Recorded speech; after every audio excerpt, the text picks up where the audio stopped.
Sudah menjadi korban penggelapan barang oleh sopir suruhannya. Rido yang balik di Jalan AMD Talang Jambi, Kecamatan Sukarami, Palembang, laju datangi Polrestabes Palembang bikin laporan polisi. Tidak terima barangnya berupa kardus sudah digelap oleh sopir, ngebuat Rido yang balik di Jalan AMD Talang Jambi, Kecamatan Sukarami, Palembang, laju datangi Polrestabes Palembang bikin laporan polisi. Kejadiannya dewek bermula korban yang nyuruh terlapor inisial PA untuk ngambil pesanan barang berupa kardus sebanyak 120 lembar di daerah Lahan.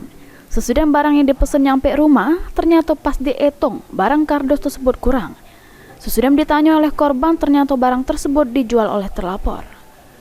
Karena merasa dirugikan, korban minta ganti sama terlapor. Cuma terlapor selalu ngelak, tidak galak tanggung jawab.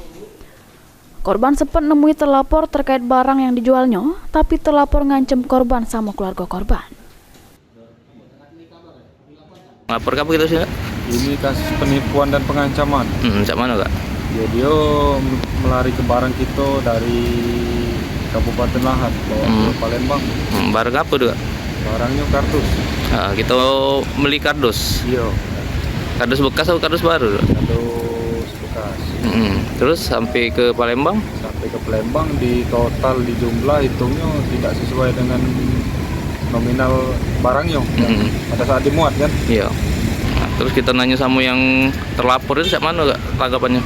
Iya, dia ngomong awalnya ngeles kan, katanya kena bajing loncat. Cuman selama ini kita jalani hubungan sama yang pengirim di Kota Lahat itu, yo tak pernah kurang. Istilahnya lah 8 tahun ini di jalan ke hampir 9 tahun tak pernah kurang. Baru inilah terjadi kurang, dan baru kejadian ini supir ini juga yang nakal maklum kan.